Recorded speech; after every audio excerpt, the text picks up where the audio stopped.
start introducing yourself. I also don't really know you well yet, Michiel.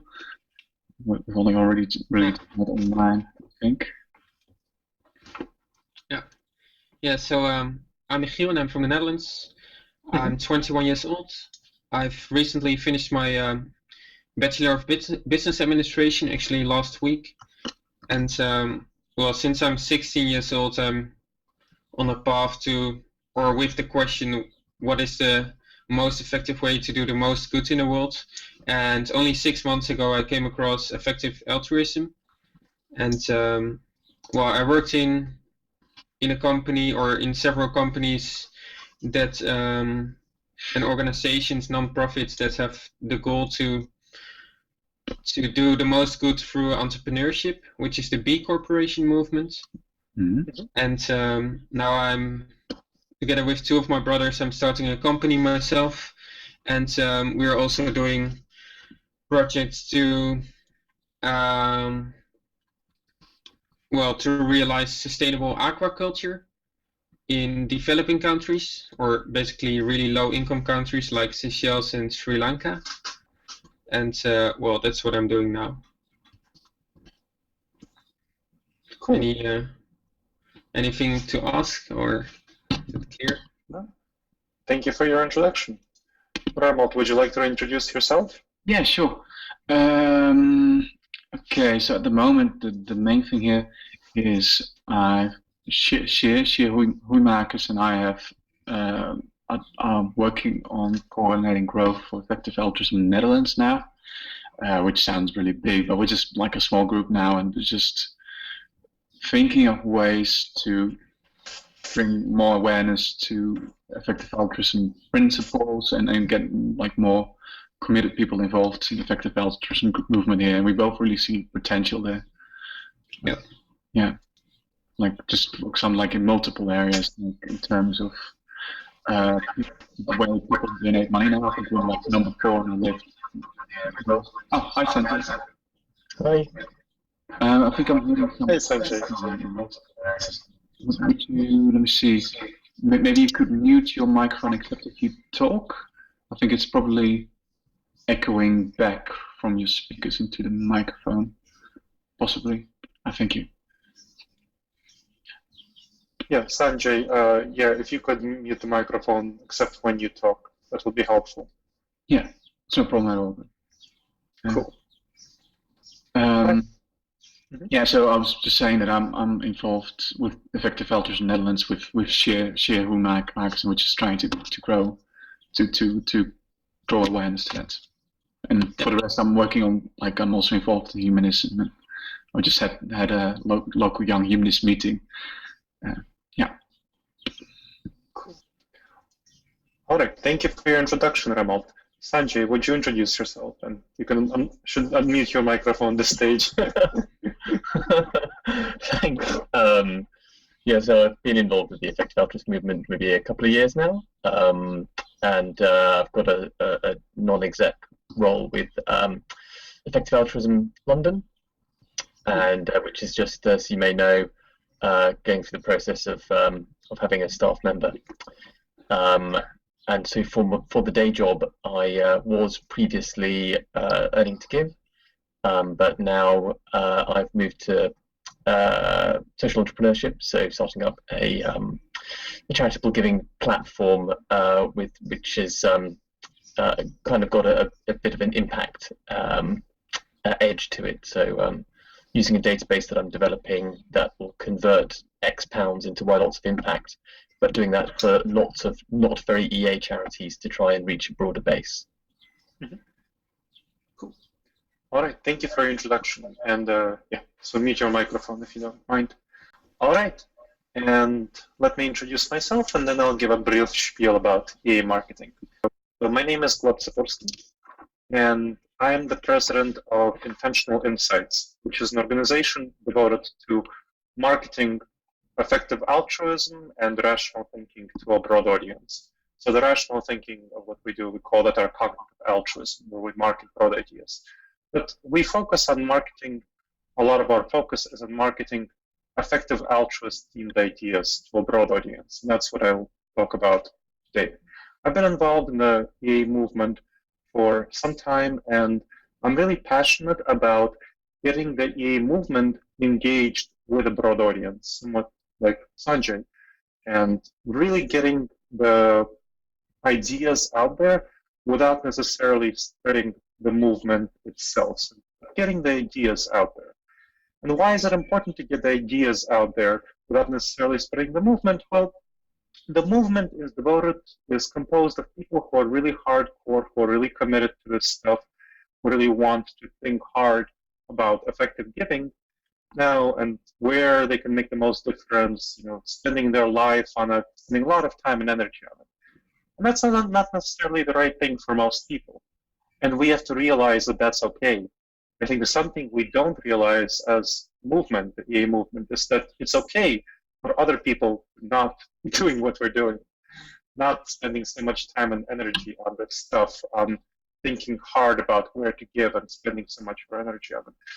So what we at Intentional Insights do is kind of fill this really neglected area in the EA movement, which is spreading ideas from the movement about effective giving out there, about how can we do the most difference with our dollars, our pounds, our euros, in such a way as to make the world a better place. Because many people want to do that. They want to make the world a better place, but they don't necessarily care about spending so much of their time and brain resources on this stuff. And again, so that's what we're trying to get these messages out there. And we do that through publishing articles, doing video casts, doing podcasts, and so on, and in broad venues. We had publications in Psychology Today, Time Magazine, we have publications in Huffington Post, and so on. Really broad venues, getting messages out there to a broad audience. So, and what I want to talk about is how to do that. So I'll just give a brief spiel on this, then we'll have a discussion. Now, the really crucial thing so there are 3 crucial words in getting your message out to a broad audience, and that's emotions, emotions, and emotions. So you want to make people feel good about what you want them to do. And that's the fundamental basis of what we want to do in spreading ideas about effective giving out there. We want to cause people positive emotions around giving effectively. So right now, the fundamental problem is that people have positive emotions only around only around the giving itself. They feel good when they give their time, when they give their money, and that's all. They feel good about it. They don't really think about the outcomes of their giving. They don't think about the long-term impact of their giving. And that's a problem, because it's the long-term impact of their giving, the actual effectiveness of their giving that we want them to think about. So what we will want to do, what we should try to do, the message that we should try to spread out there is to get the long-term impact, to get them to think about the long-term impact of their giving. What difference are they making in the world? And cause them to feel positive about this difference, cause them to feel good about really doing the most effective thing, doing the most cost-effective thing per dollar. And so this is the broad takeaway, this crucial single thing I want you to remember from this Skype. If you don't remember from this call, if you don't remember anything else, the crucial thing to remember is that you need to cause people to feel good about doing effective giving, about caring about the outcomes of their donations and thinking it through well and hard. We can talk about the specifics and the mechanics of it, but that's the big message, that's the big takeaway that I want you to take away. So that's my really broad spiel. Now I want to open it up for questions from anyone. So anyone who has questions? Please go ahead. Immediately related to that. So you're focusing on effective giving. Like, is that because you think that's the easiest way to get people to not spend too much extra resources but do have like more impact. So, like, I mean, other reasons why you're not looking at things like career, or just thinking of if there's any other areas where you could do similar things. That's a question. Sure. Good question. So an important aspect of marketing is the kind of ask that you're asking people to do. And ask is the specific steps, the specific actions. How do you want to change people's behavior and change their thinking? Now, people are highly unlikely to change their careers when they just hear about effective giving. That's a much more complicated thing to ask them to do.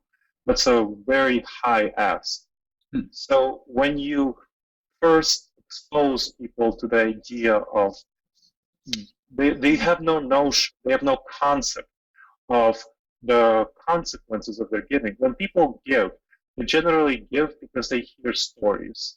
They hear emotions, they feel pulled by their heart to give to something. You know, they hear about a poor, starving child in their neighborhood, you know, from some nonprofit that gets the message to them, or they hear about the Make-A-Wish Foundation, which is like, you know, oh, we give a child a chance to be a fighter pilot for a day or something like that.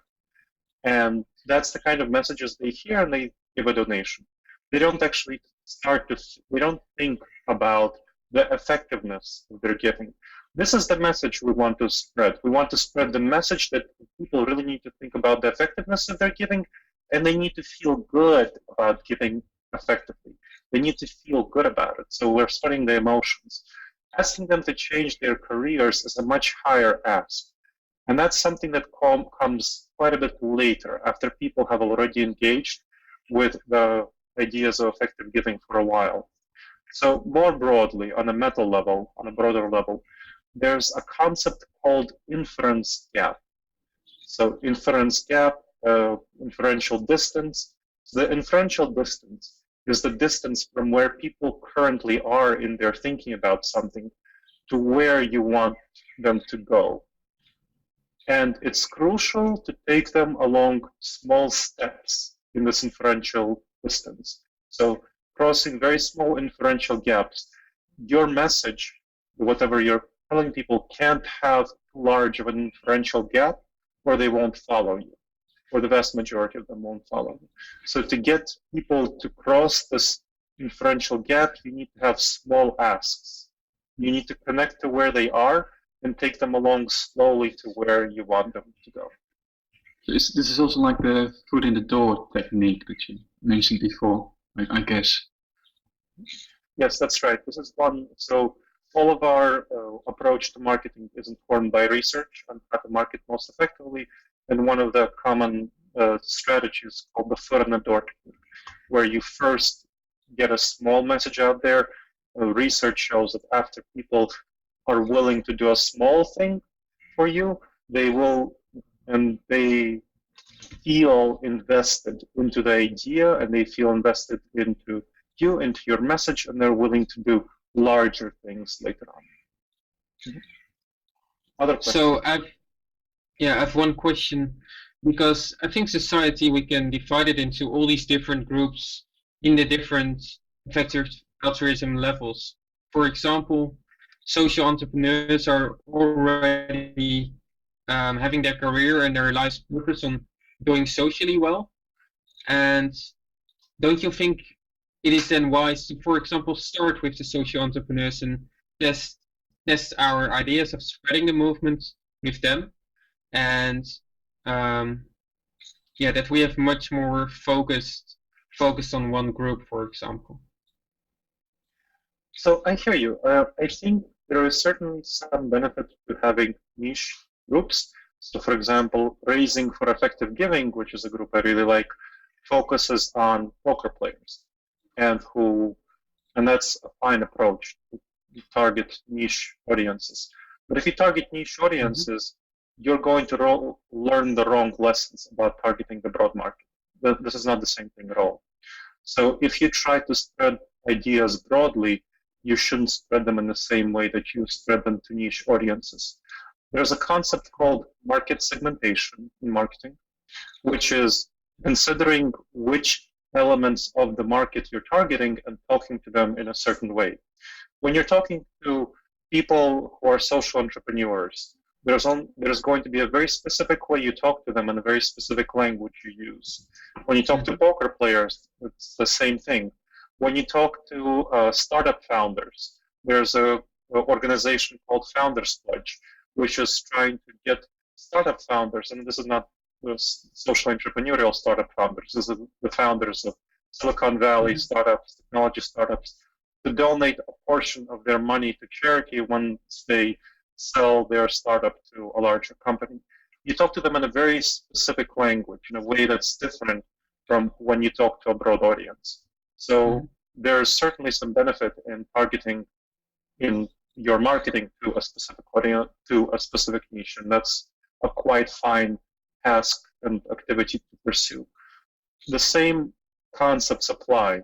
Speaking to their emotions. When you speak to poker players, or when you speak to startup founders, when you speak to social entrepreneurs, you need to think about what moves them, what motivations do they have, how do you make them feel good about their giving, and go along that route, apply the same principles. The principles that I'm talking about are widely applicable to any group. Thank you.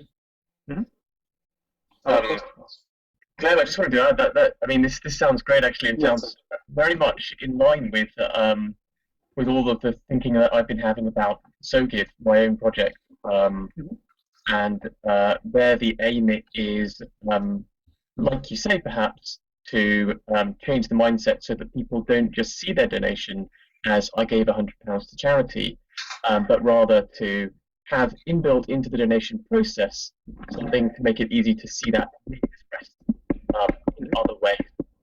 So re-expressed in terms of some sort of measure of the impact that donation has made.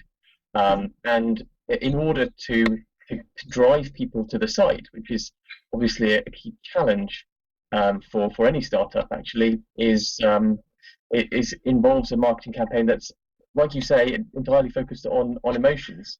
And I'm particularly trying to focus on the emotion of pride. And so I'm actually creating a Facebook group called Proud Givers that spreads memes around this notion of pride and promotes those using Facebook advertising and marketing techniques to drive people to that. One of the other things that I wanted to do, and I don't know how to do this, and this is the hard bit, was another idea which I really liked, and I saw this in one of the Effective Altruism pages, is a page where you're allowed to blow your own trumpet. And so, you have the social norm that you're not allowed to tell people that you've done a good thing and invite praise. That social norm does not apply. And I thought that was a great idea, and so I created a Facebook page called Blow Your Own Trumpet that is intended to allow exactly that, but outside of the EA space. And this is particularly useful for my app because the idea is then people will make donations through SoGive, and then they will be able to post the impact of their donation onto this page, and hopefully there'll be a community of people there who will like their post and congratulate them on what they've done. The hard bit for me is I don't quite know how to. I know how to get people onto the Proud Givers page because I can create memes there and get people to start liking those and driving them to the site with that. But I don't know how to get people to start using the Blow Your Own Trumpet page. Okay, thank you for the question, Sanjay. It sounds like a really interesting and potentially impactful project. So we've recently created the Effective Altruism Accomplishments Facebook page. It's called EA Accomplishments, a Facebook group for people who want to share about their accomplishments and talk about that. So as all of you are EAs, you all are invited to join that. So it's EA Accomplishments. And by the way, you're also all invited to join the EA Marketing group. So it's Effective Altruism Marketing on Facebook. So check that out. So in terms of blowing their own trumpet, I think it's going to be hard for people outside of the EA movement to deal with the social norm and accept the social norm of blowing their own trumpet as a thing. I think it might be good to have something like, if you donate to one of these groups, you should post to the stage or Sanjay, and then that would effectively be a way of social signaling. And that's a way of doing so. I think it would be hard to change norms that's not within the effective altruism community. One of the nice things about the effective altruism community is that we are used to doing weird things that seem counterintuitive. Like, for example, it doesn't feel pleasant to appeal to people's emotions to us. It's not a pleasant thing. We are more people who like to appeal to our brains and other people's brains, not to the hearts. But we can recognize that, okay, if the research shows that appealing to people's emotions is what's going to be most effective in spreading the effective altruist message, that's something we should do. So we can recognize that and we can go forward with it.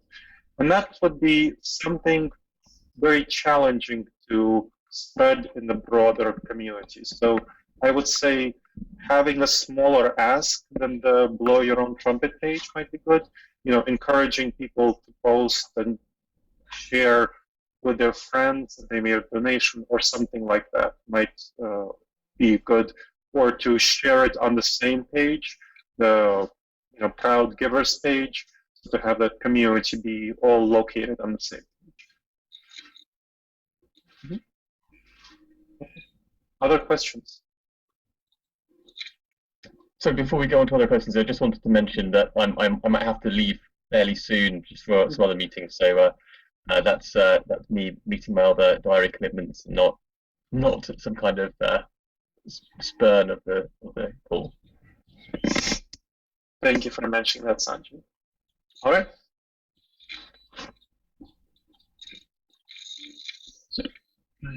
Okay, let me see. Are there any other questions? Otherwise, I'll ask my own one.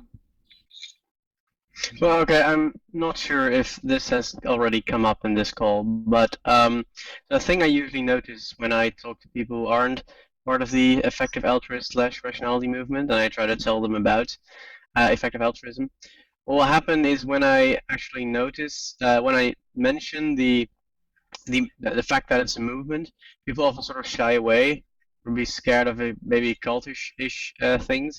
And well, I'm wondering, Gleb, what you think about if you talk to these kind of people, what are the things you stress and what are the kind of things you avoid? Do you try to not mention that it's a movement? Do you just focus on the things they do, or do you mention it at the end, or what are your opinions on this? Good question, Tim. So when I talk to people about this, I try to first, it's something I briefly mentioned earlier, which is the concept of what kind of an ask do you give. So ask is, what do you want people to do? So describing their actions. People, when they hear about this effective altruism movement, which involves thinking hard about their giving and spending a lot of time on it, that's a thing that repels many people. And if people feel like they have to do this or nothing, they would prefer to do nothing, or many people would prefer to do nothing. This is why I prefer to talk about effective giving. So actions that involve people giving effectively and thinking about what are the actual consequences of their giving. So thinking that through and not actually joining a movement of any sort, just spreading this idea. Because the problem is that people tend to not think about the consequences of their giving. They think they do all the good they need to do simply from giving the donation or volunteering or something like that. And if we already get people to think that the good they do is the kind of impact they make on the world, that's a huge change in their mindset. So that's the kind of change in their mindset that it's very good to get to. Now, once they have this idea and they internalize, this this is not a very kind of, it's not nearly as big an ask as joining a movement, but it's an ask. It's like a significant change. And so after they internalize this idea and they move with this idea and they think about this idea for a while, then you can kind of see if they would be open to effective altruism as a movement. And if not, then not, that's fine. And that's not having it seem like they need to join the movement in order to feel good about themselves. Remember, it's all about feelings and causing people to feel good about themselves. You should give them permission to feel good about themselves only if they do effective giving, because many people are not appropriate for joining the effective altruism movement. They're not ready to think hard about their donations. And that's fine. That's not a bad thing that they are not ready to really be very, very focused and spend a lot of their energy on thinking hard about their donations. If we can get people from their current state of not thinking about their donations to just letting their donations be guided by high-quality charity evaluators, that's great. I mean, that's a huge win for the world. So that's what I would say on that matter. All right, so you would just nudge them towards like GiveWell or those kind of institutions and see what they have to say about it. Yep, GiveWell for poverty, animal charity evaluators for animal issues, and so on. I generally am careful about talking about X-risk unless they are prepared to hear about that, because that's like more in the weird direction. So I try to avoid the more weird areas of the effective altruism movement and causes unless I sense that they are prepared to hear about that. All right, thanks. Sure.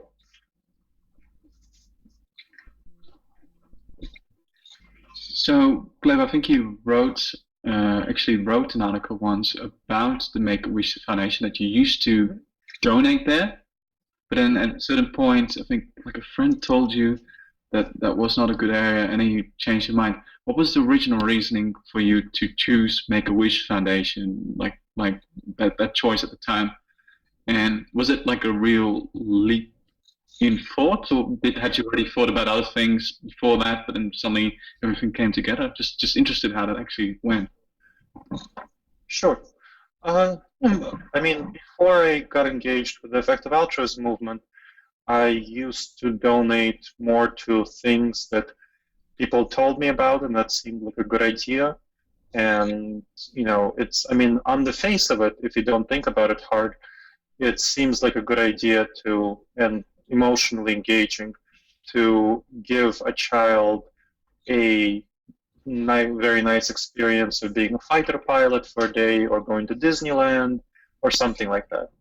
So without thinking hard about it and actually seeing the other options and the opportunity costs that come with donating to Make-A-Wish Foundation, versus, when my friend told me about, Against Malaria Foundation, that by donating to that, I think Make-A-Wish Foundation takes about $50,000 to fulfill an average wish, whereas Against Malaria Foundation, that's like under $3,000 to save a child from malaria. So that's essentially 17 children and 17 lifetimes of dreams against one day and one wish dream fulfillment. So kind of thinking about that is a very effective way of making a much more rational and informed choice. And that's a way that people can hear it. Now, the way I communicated it to you is a way that is very present to our emotional self, our elephant, what research calls the system 1 elephant, kind of the emotional self, the lizard brain, versus the right, kind of the rational self, and so on. So comparing the... Just to clarify, from the Daniel Kahneman's book, Thinking Fast and Slow, like intuitive fast thinking. And intuitive fast thinking. Mm-hmm. Yeah. So comparing the envisioning 17 children in a lifetime of dreams versus one child and one dream, that's the way that our elephant, our system 1, can very intuitively grasp the difference. Now, it can't intuitively grasp the difference when I say, well, it's 50,000 versus 3,000. That's not a way that our system one works. It doesn't work with numbers very well. You probably, as I said this, 50,000 versus 3,000, it doesn't resonate nearly as strongly as emotionally with you as 17 children and a lifetime of dreams versus one child and one dream. So that's another example, that's a concrete, specific example of appealing to emotions. How do you appeal to people's emotions? So thinking always about people's emotions and what they will resonate with is the way to go forward with spreading these messages to a broad audience. And it's not only a broad audience. If you think of, we talked about spreading it to poker players or startup entrepreneurs or social entrepreneurs or someone. These people also have their emotions, and they will also resonate with these same messages, but they need to be presented to them in somewhat different language. For each group, they have to be presented differently. Other questions?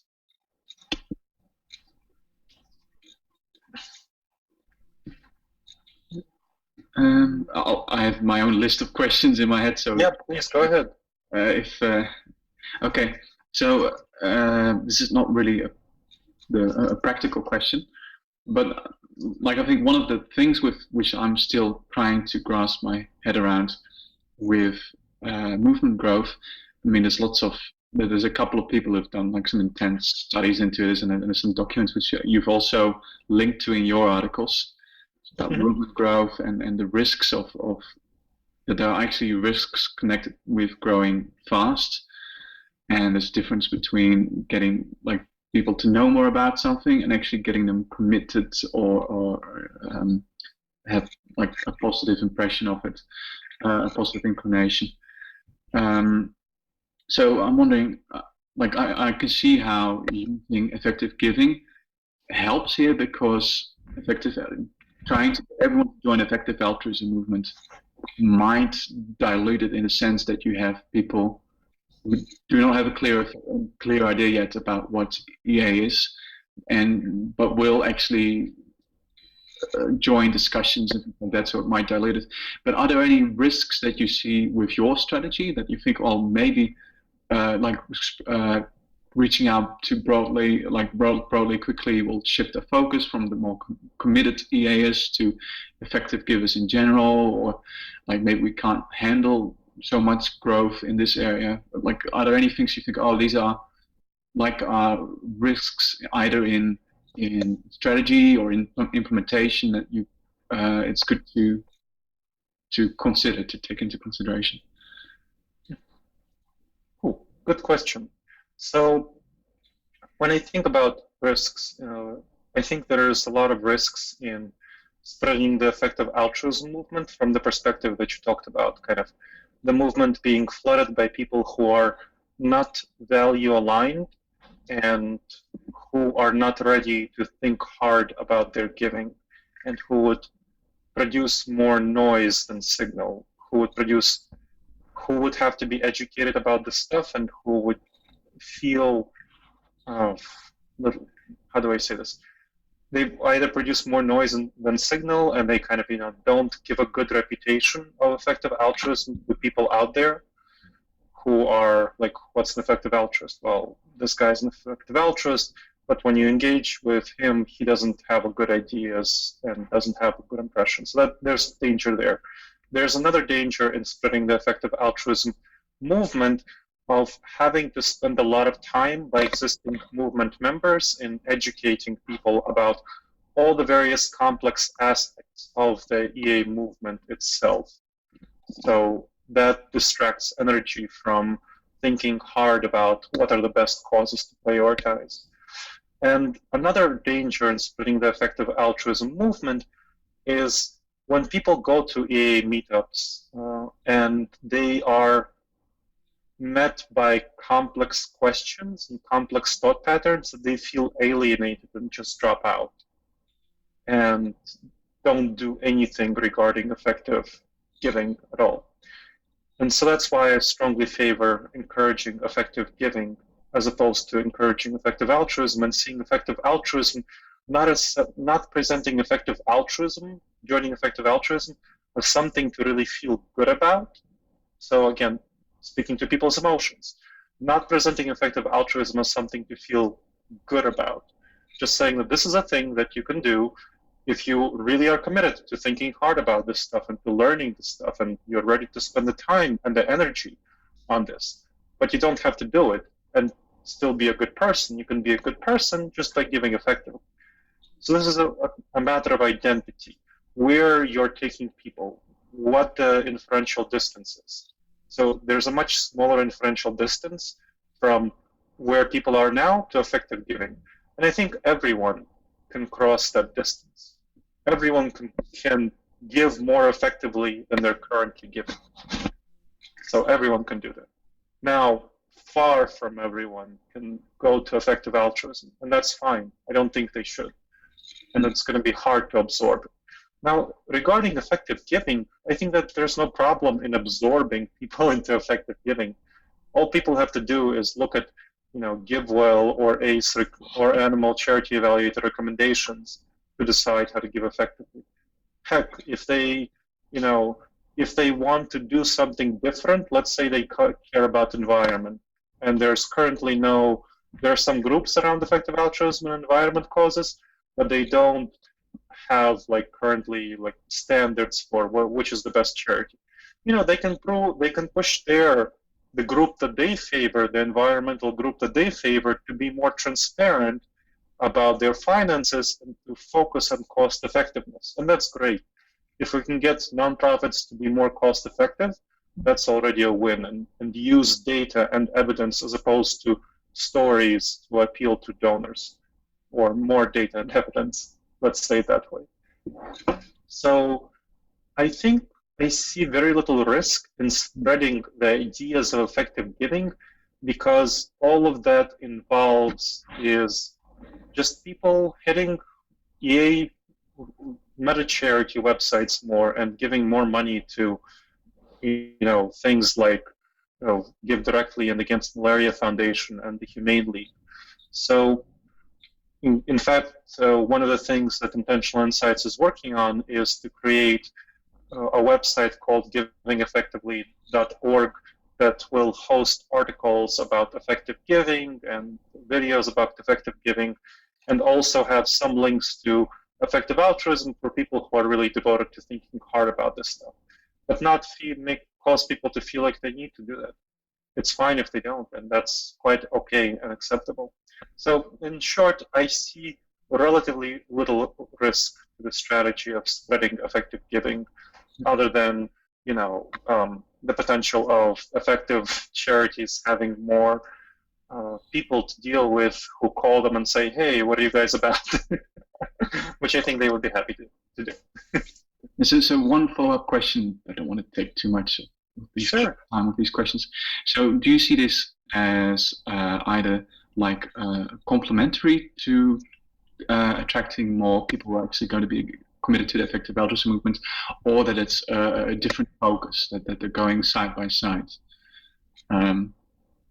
How do you see that? Because there's other people who are really trying to talk with people more like really intellectually inclined or altruistically inclined, and really trying to get them to be the really effective people that they can be.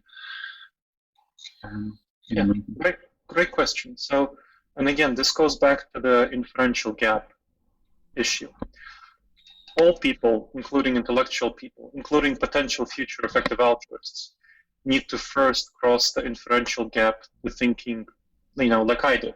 I didn't used to think about the long-term cost effectiveness impact of my giving. I was like, okay, this seems like a nice nonprofit. It has a nice story. It seems like it does good work. Sure, I'll give it some money. That's the way I used to think. And now I'm a very dedicated, passionate, effective altruist who has an organization that does this stuff and who does these calls.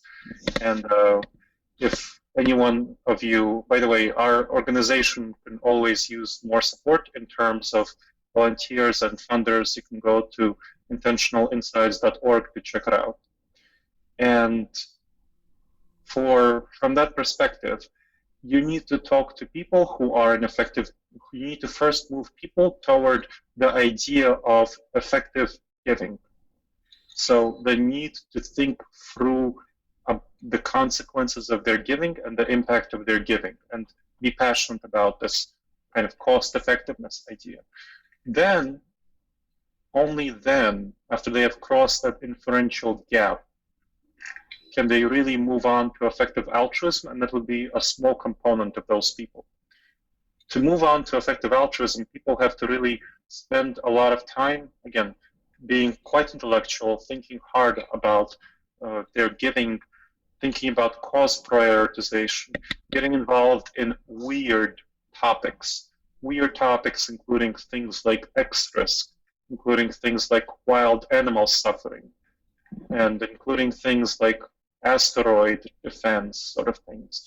These are weird topics that most people would have a hard time engaging with and would be repelled by if that's the first thing they hear, or most people would be.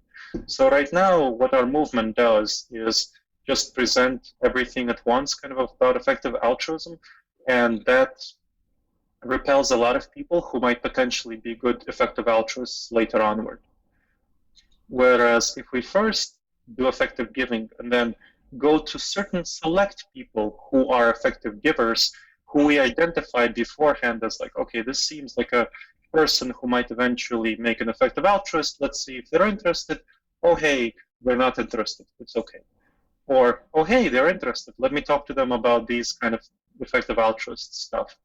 And this is all part what I mentioned about the effective altruist marketing group. This is all part of a collaboration between Intentional Insights and the local Effective Altruism Network, which is a network of local EA meetup groups around the world. And both they and we want local EA folks to spread the ideas of effective giving broadly, because that's a big difference that we can make. Then from that, we can filter some select people who might be value aligned to join effective altruism. So it's definitely a good way of getting people to join effective altruism, but it's not the only thing that we should be thinking about. We should be thinking about the impact of our change in the world. And getting people to join effective altruism movement is only one way of doing so. We should all be oriented toward marketing, or let me not say it this way. Not all of us. There are some people who might be better prioritize their skill and resources elsewhere. But there definitely should be, each local EA group should have some people within it who are dedicated to marketing effective giving broadly in their community. And that's definitely a good way of attracting some people to the EA movement. So I would say it's more like the effective altruism is standing to the side of effective giving. And because effective giving is not a movement, it's ideas, it's a set of ideas. Now, from the people who adopt this set of ideas and internalize it, we can then get some people into the effective altruism movement. But I think it's really beneficial to think of effective altruism as a vanguard, as an elite movement, and one that's not necessary to join at all. All right, that's my spiel on that. I think that makes a lot of sense. Just before, I think Tim wants to say something. I want to be careful of your time, Gleb. Like, so if there's a point where you say, okay, well, past that time, please let us know, and we'll. Yeah, I have about 15 more minutes. Okay. All right, Tim, go ahead. Oh, well, you're kind of putting me on the spot here. Oh, okay. I'm not sure I had anything to say, but let's see, can I figure something out? Did you have any more questions, Arnold? Because not necessarily. Sorry, I thought you wanted to maybe say something. To other folks. Daniel wants to ask a question via chat. Mm-hmm. He would like to hear what you mean, Gleb, with a value-aligned person. So I think just being more specific about what it means. Happy to do that. Sorry for using jargony term. Value aligned is a person who you can anticipate has values that would make them a good fit with the EA movement. This is a person who is likely, who you can estimate as likely to think hard about their giving and change their mind based on new evidence. And the person who is emotionally capable of engaging well in a group setting. So you don't want people to come to a EA meetup and then be real jerks because they would push out other people from the EA meetup. So a person who has good emotional intelligence, and a person who has good skills in rational thinking, and a person who also, of course, this is a prerequisite, this is a necessary but not sufficient, who cares about making the world a better place. So I would say those three things: person who really cares about making the world a better place, person who has good emotional intelligence skills, and person who has good rational thinking skills. Those would be both necessary and sufficient to join the EA movement.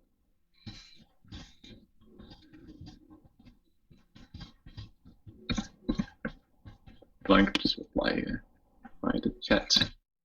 I'm not sure if I'm even pronouncing your name right. I'm just saying Daniel. Oh, Alex is also saying something. No camera news. Oh, okay. Yeah. Well, there's a bit of a paradigm shift to me. Yeah, I can definitely understand that. Yeah. Oh, so Alex says that this is for him a paradigm shift, and I understand it's definitely a paradigm shift, and it's not easy. Again, I want to emphasize that for us, people who are more intellectually oriented, it's really not easy to do this stuff. And it's hard work. It's hard work, but very rewarding work. If you think about it, Americans give, let's just use the example of Americans, though most people here aren't. I just know the statistics for Americans. Americans give $358 billion a year to charity. About 2/3 of them do no research on charity before they give. Less than, I think about 5% of them actually evaluate carefully the impact of their giving. Now, if we can make this difference if we can change this from 5% to 6%, how much of this difference would it be? Now, 1% of $358 billion is $3.58 billion. That's much more than GiveWell is currently moving, than ACE is currently moving. If we can change this fraction by 1%, this would be huge. Now, that's $358 billion a year for Americans. Of course, the world is much larger than just Americans. So if we can change that, if we can make that difference, it would be billions and billions and billions of dollars going to effective causes. And this is why this marketing stuff, while not easy, is super important. It's super important to be able to do really hard stuff of appealing to emotions. We as intellectuals tend to fall into what's called, well, everyone does, tend to fall into what's called the typical mind fallacy. And this is a research-based term. Let me explain it. The typical mind fallacy is the idea that other people think the way we do, that they have thought patterns that are similar to us. It doesn't feel to us like emotions would appeal very well to us. But we need to orient toward the research. We need to see what the research says about this stuff in order to make good judgments, in order to make good decisions. And we know that the research says that other people really listen to their emotions much more than we do. So if that's what the research says, then that's what we need to follow in order to be rational thinkers and align with our own intellectual values and speak to people's emotions effectively. Let's see. And Daniel asks, how do you define target group to whom you want to promote the effective giving idea? So a target group is a marketing concept. A target group can be any niche to which you want to speak. You can make it very broad or very narrow. For example, a target group can be, we talked about poker players, those can be a target group. Social entrepreneurs can be a target group. let's see, Indian women can be a target group, and then you would pick some. So what you would do with that is then you would pick channels that speak directly to Indian women. You would learn what values they align with, what associations are important to them, look at some of their cultural heritage and target them. The same thing with, if you, one of the things that Intentional Insights is doing is promoting secular giving games, and Remelt is doing a great job of typing out the links here and also engaging with secular giving games. So I'm sure he'll type out the link to the secular giving game right here.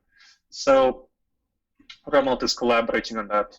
So secular giving games, giving games are workshops where people get together, talk about their values for their giving, talk about what metrics they use for their giving, and then talk about a couple of pre-selected charities, and then the pre-selected charity would get a donation of $10 usually, sponsored by an outside party, usually the Life You Can Save. And that's an organization we collaborate with to promote effective giving to a broad audience. And that's a great workshop. It's a great activity. I love it because it actually gets people to sit down and think about their giving.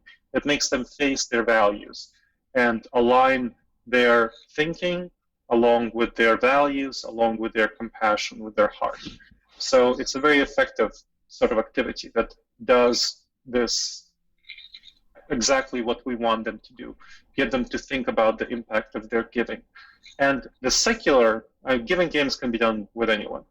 Now, the secular giving games are specifically targeted to secular people. They use secular language, oh, we can make heaven on earth right here, as we as secular people know that there is no God above, and so we need to make the heaven on earth kind of thing. So this is the language. So I'm talking about the language right now. How do you use language? How do you appeal to people's emotions? You hear that, I don't know if you're secular or if you're not secular, but you can hear how that resonates with the kind of secular people. Or let's say if I wanted to talk to religious people, you can use phrases such as God, or let's say one of the groups we engage with is Unitarian Universalists. So which includes secular people and religious people, and they use spiritual language. So a way to present giving games to them is, well, the spirit moves us to act in compassion with our values and do good in giving our gifts to the world around us. So this is language that would resonate with them. So using language that resonates with each demographic is what you want to do. And that language tugs at emotional ideas, emotions, and beliefs they have inside their heads. And that's the essence of what you want to do. You want to focus on their emotions and speak in a language that resonates with them. Other questions? I have about 5 minutes. I'll just add to that before there's another question. I think it's also a lot of these things you say actually make logical sense. I'm not sure if I would personally say heaven to earth to, for example, a humanist, but like it's a way of wording something that's also really something you mean most of the time, at least. I think you're really trying to get people to think differently about what they're saying. That's my opinion, at least. And anyone else? Don't just feel free to ask your question. We've got still 4 minutes left. Okay, let me think.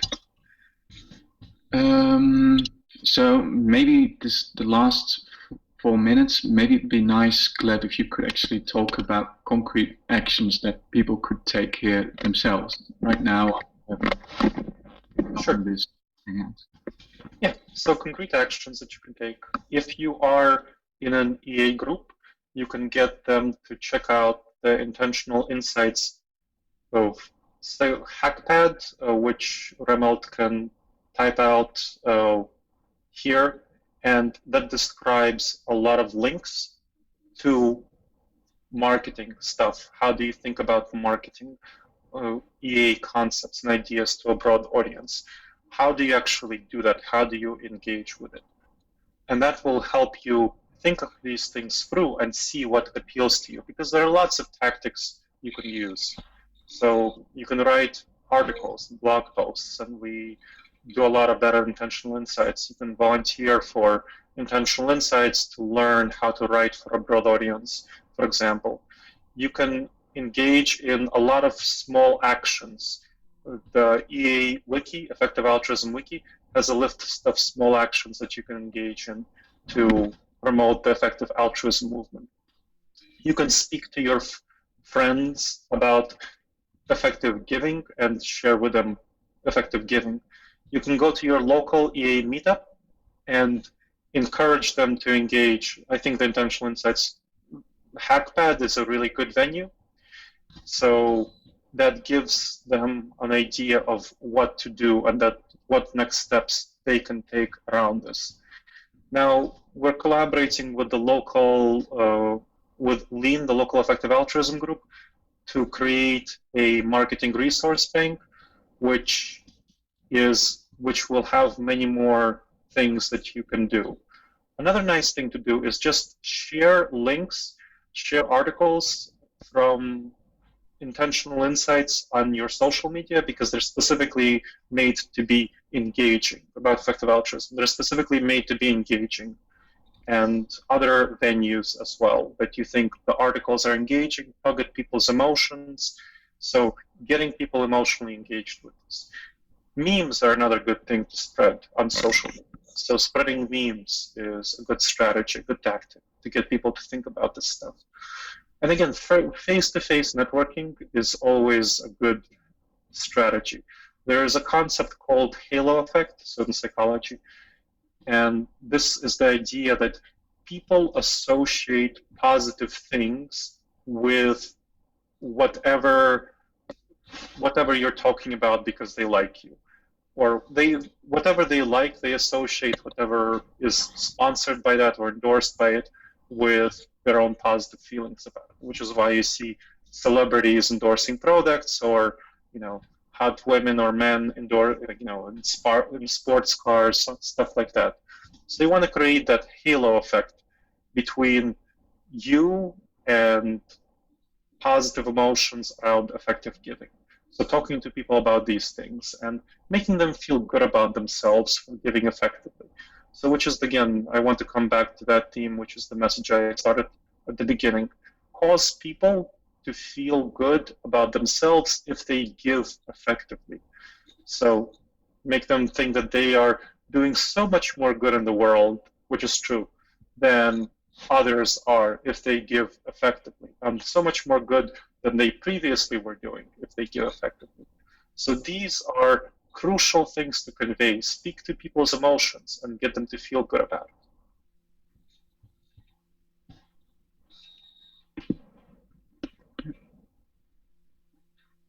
All right. I think we've reached our time. So I want to thank you again, Gleb, for making the time for this. I was a little bit nervous that there wouldn't be enough people in the beginning, but we've ended up with at least 6 people. This has been very useful for me. Cool. Okay. And again, if you find this stuff useful, I encourage you to volunteer or donate to Intentional Insights. We are currently, we have about, our costs, we're an all-volunteer organization, our costs are $42,000, and we're currently, my wife and I are currently covering around 87% of that, which is $36,000. So it's not sustainable in the long run, and we are fundraising to get more folks to sponsor this and eventually hire an executive director in order to carry this message broadly. So welcome to that. Okay. Well, goodbye, everyone. Have a good Sunday evening. All right. Thanks very much. Yeah, thanks, Gleb. You're welcome all.